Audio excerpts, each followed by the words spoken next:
No meio do brilho das luzes douradas da sala de festas do Hotel Ritz em Lisboa, onde os meus pais celebravam com pompa os seus 40 anos de casamento, eu, Miguel, o filho que sempre fora o orgulho discreto da família, senti o coração bater tão forte que parecia querer saltar do peito.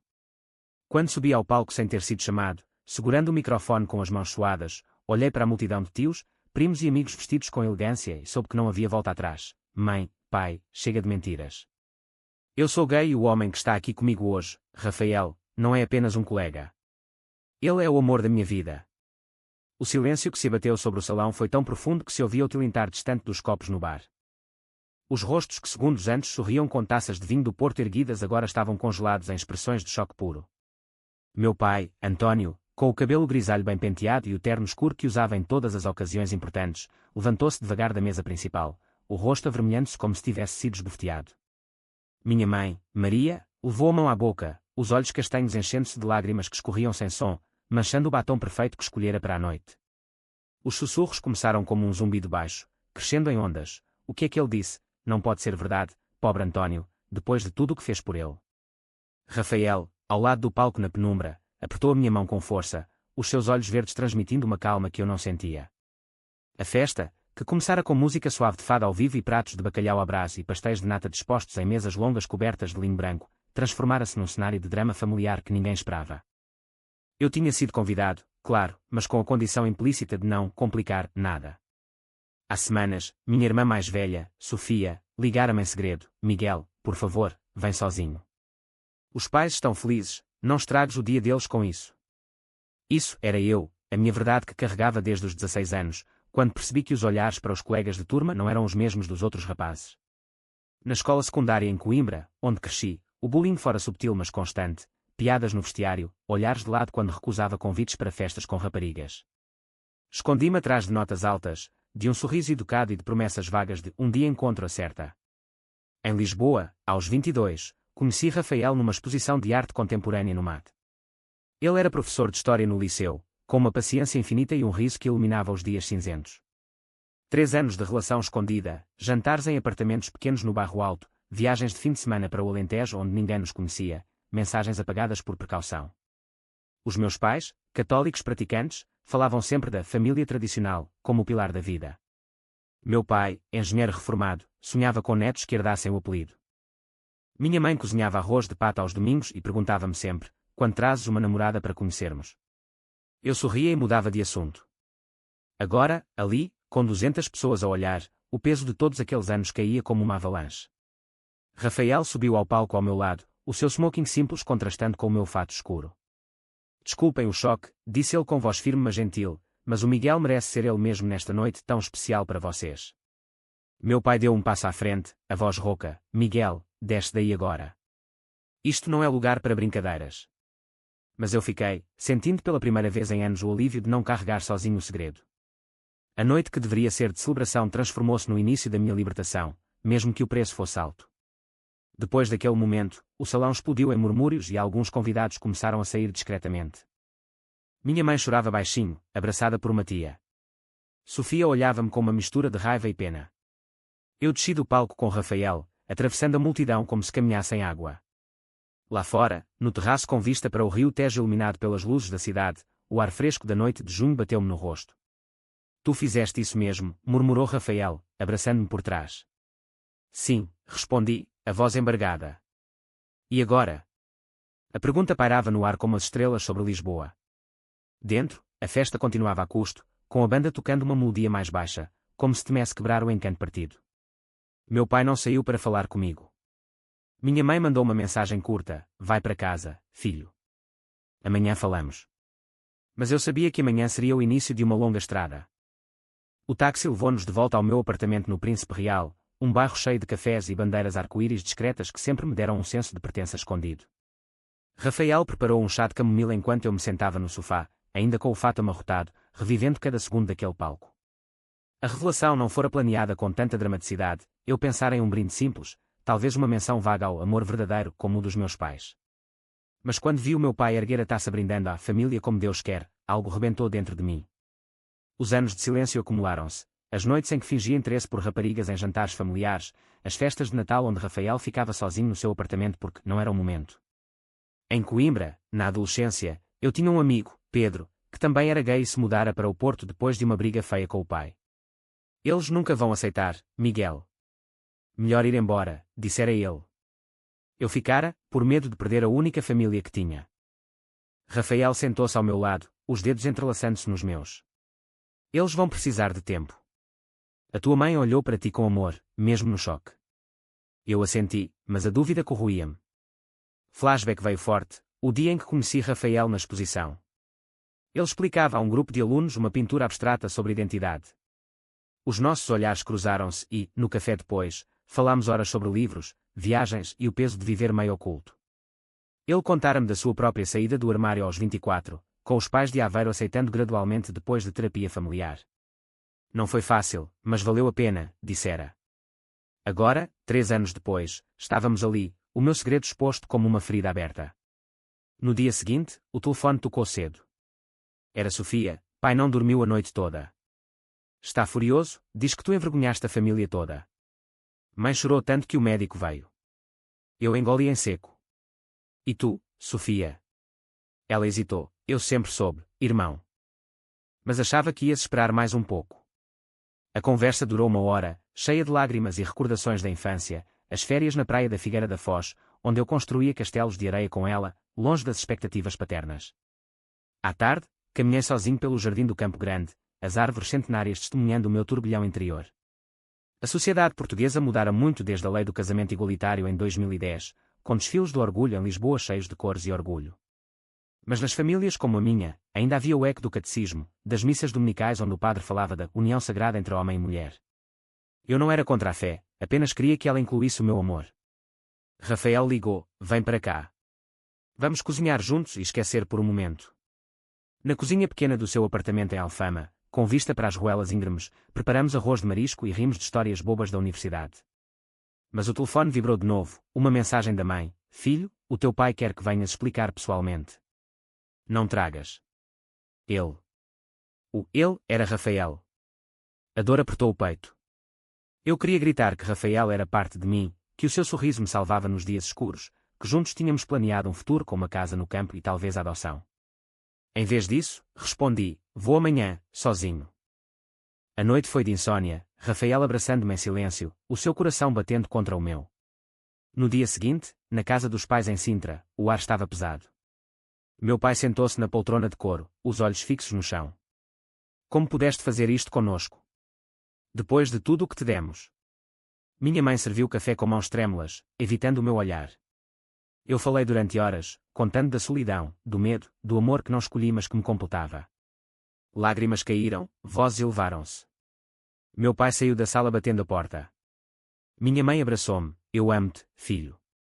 Mas o teu pai? Ele precisa de tempo.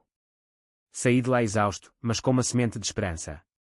Rafael esperava-me no carro, e voltámos a Lisboa em silêncio, sabendo que a estrada seria longa. As semanas seguintes foram um turbilhão de emoções mistas. No trabalho, no estúdio de design gráfico no Chiado, os colegas sussurravam mas apoiavam. Um deles, também gay, deu-me um abraço. Coragem, miúdo. Lisboa é grande o suficiente para todos. Mas em casa dos pais, o silêncio era ensurdecedor. Meu pai recusava atender as minhas chamadas. Minha mãe ligava às escondidas, contando que ele passava noites na varanda olhando o jardim, murmurando sobre o que os vizinhos diriam. Sofia visitava-me no apartamento, trazendo bolos da mãe. Ela chora quando faz o teu preferido, o pudim de ovos. Rafael e eu fortalecíamos-nos mutuamente. Uma noite, num passeio pelo mirador da Senhora do Monte, com as luzes da cidade piscando como estrelas caídas, ele disse: se for demasiado para ti, eu entendo. Posso esperar. Eu parei, beijei com paixão contida: nunca. Tu és a minha âncora. Mas o conflito interno crescia. Lembrei-me da universidade em Lisboa, onde me apaixonei pela primeira vez por um rapaz chamado Tiago, um estudante de direito. O romance durara 3 meses em segredo, até que ele se cansara de esconder e partira para o Porto. A dor daquela perda ensinara-me a valorizar o que tinha agora. Os amigos do grupo LGBT, que eu frequentava discretamente em eventos no Bairro Alto, organizaram um jantar de apoio. Lá, ouvi histórias semelhantes: um rapaz de Braga expulso de casa aos 18, uma rapariga de Faro que perdera o contacto com os avós. Mas em Portugal estamos melhor que em muitos lugares, disse uma amiga. Aqui podemos casar, adotar. Sim, mas o coração da família era outro território. Um sábado, meu pai ligou inesperadamente: vem almoçar domingo. Só tu. Eu fui, o coração na boca. A mesa estava posta com os pratos tradicionais: sopa de legumes, frango assado com batatas. Ele falou pouco, mas no fim disse: não entendo, Miguel. Mas tu és meu filho. Foi um pequeno passo, mas gigante para mim. Rafael esperou fora, e depois celebramos com um vinho verde fresco num barzinho. No entanto, a pressão social não parava. Num almoço familiar alargado, um tio comentou alto: na minha época, isso não existia. Eu respondi calmo: existia, tio. Só se escondia mais. O ar ficou tenso, mas minha mãe mudou de assunto com habilidade. As noites com Rafael eram um refúgio, conversas profundas sobre o futuro, planos de viajar para o Douro, talvez comprar uma casa juntos. Mas o medo de perder a família ainda me assombrava. Uma madrugada, acordei suando, sonhara com meu pai virando as costas para sempre. Rafael acordou, abraçou-me: estamos juntos nisto. A compreensão veio devagar, através de lágrimas e silêncios. Eu comecei a escrever um diário, registrando cada emoção, cada vitória pequena, como um almoço onde meu pai perguntou por Rafael. A jornada de crescimento era dolorosa mas necessária, moldando-me num homem mais forte, mais autêntico. O verão avançava quente sobre Lisboa, e com ele vieram novas tempestades. Meu pai, após aquele almoço, pareceu abrir uma fresta, mas depois fechou-a novamente quando soube que Rafael e eu tínhamos ido a um evento perido discreto no Parque Eduardo VII. Não quero que o nome da família seja associado a isso, disse ele ao telefone, a voz fria. A traição veio de onde menos esperava. Um primo distante postou nas redes sociais uma foto borrada do palco, com legenda: surpresa na família. O post viralizou em grupos locais, trazendo mensagens de apoio mas também comentários cruéis: vergonha, pobre pais. Eu bloqueei o primo, mas o dano estava feito. Rafael enfrentou bullying no liceu, alunos sussurrando, um pai reclamando na direção. Por causa de mim, disse eu, culpado. Ele sorriu: por nós. O ponto baixo veio numa noite chuvosa de agosto. Meu pai apareceu no meu apartamento sem aviso, o casaco molhado. Tu escolheste isto contra nós, acusou, os olhos vermelhos. Não quero ver-te até mudares de ideias. Ele saiu batendo a porta, deixando-me em pedaços. Rafael encontrou-me no chão da sala, chorando como uma criança. Ele vai voltar, sussurrou, mas eu sentia o abismo. Naqueles dias, o apoio veio da mãe de Sofia, que organizaram um café secreto onde minha mãe me abraçou forte: o teu pai é teimoso, mas ama-te. Dá tempo. Eu comecei terapia, um psicólogo especializado em identidade sexual no centro de Lisboa, que me ajudou a processar o luto pela imagem idealizada da família.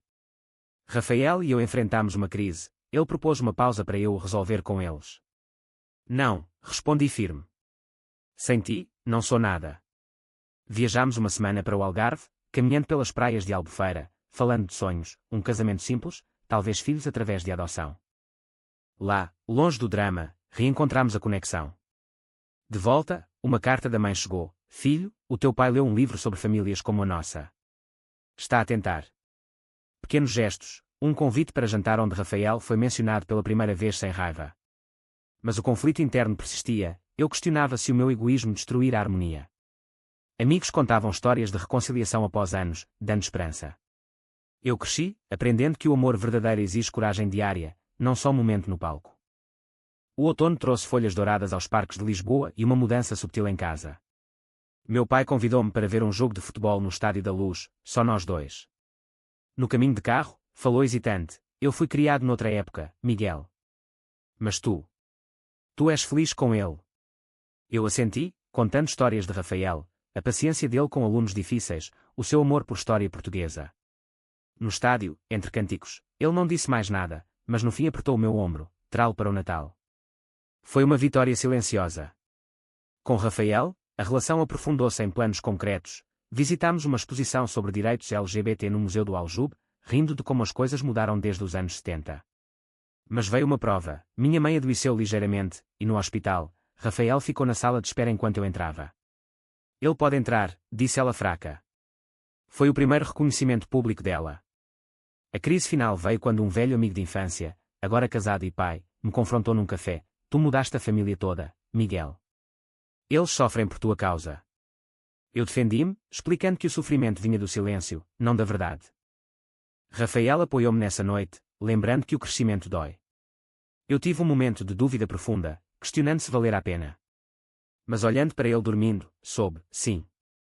Através de longas caminhadas pelo jardim botânico e conversas até de madrugada, despertei para a minha força interior. A família começou a integrar Rafael lentamente, um almoço onde ele ajudou na cozinha, um riso partilhado com Sofia. Eu mudei, tornando-me mais empático, mais aberto a ajudar outros jovens no grupo de apoio LGBT onde agora falava publicamente. O amor não era só paixão, era a escolha diária de estar presente. O Natal chegou com luzes nas ruas de Lisboa e neve rara nas serras próximas. A casa dos pais em Sintra estava decorada com pinheiro tradicional, cheiro a azevinho e bacalhau cozinhando.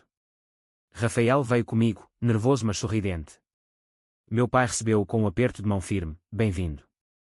Minha mãe abraçou-nos aos dois, lágrimas de alegria. O jantar foi cheio de histórias, gargalhadas e brindes. Não foi perfeito, houve momentos de silêncio incômodo, mas o amor prevaleceu. No fim da noite, no jardim sob as estrelas, meu pai disse baixinho, demorei a entender, filho. Mas vejo-te feliz. Isso basta. Eu chorei nos braços de Rafael, o ciclo fechando-se. Meses depois, vivíamos juntos abertamente, planeando o futuro com viagens e talvez uma família. A jornada transformara-me, de rapaz escondido a homem inteiro, capaz de amar sem medo. A sociedade em torno mudara connosco, amigos aproximando-se, a família curando feridas. Mas eu sabia que para muitos, a luta continuava. E você, acha que a verdadeira aceitação começa sempre dentro de nós mesmos, independentemente da família? Verdadeiro ou falso?